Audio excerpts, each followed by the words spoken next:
سلام، من مونگجیه هستم.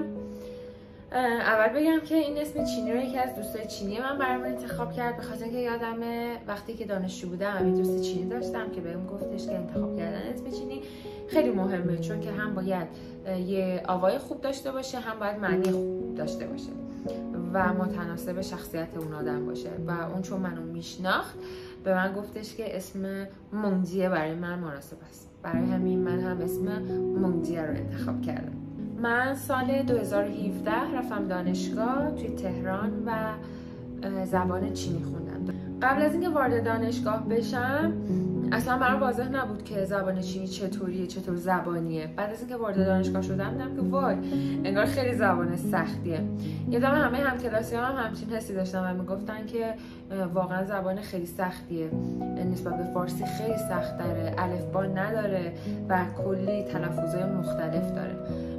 و یادمه که خیلی از دوستان بعد از یه مدت دیگه ادامه ندادن و از دانشگاه رفتن. من اولین کاری که انجام دادم ترجمه بود و رفتم نمایشگاه خودرو و اونجا ترجمه انجام دادم. خوشبختانه دوستای چینی که اونجا باشون برخورد کردم خیلی مهربون و خونگرم بودن و این باعث شد که من بیشتر به زبان چینی و فرهنگ چینی علاقه پیدا کنم. چون من به فرهنگ چینی علاقه داشتم شروع کردم سری ویدیو ضبط کردم و این ویدیوها رو توی این ویدیوها فرهنگ چینی رو به ایرانی‌ها معرفی کردم و این ویدیوها رو گذاشتم توی اپلیکیشنایی که ایرانی‌ها استفاده می‌کردن و خب بعد از یه مدت حدود 70,000 تا فالوور به دست آوردم و توی ایران هم بلاگر شدم.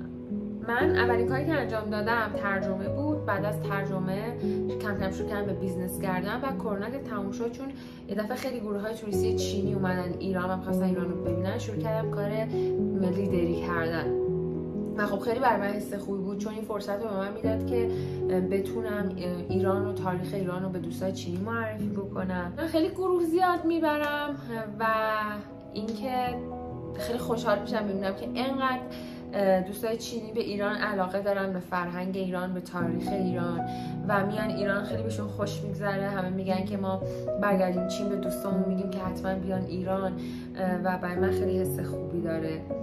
من اگر یک بار دیگه بخوام برم دانشگاه و یه فرصت دیگه بهم بدن، دوباره زبان چینی رو انتخاب میکنم، چون که معتقدم با خوندن این زبان میتونی آینده خوبی داشته باشی. مثلا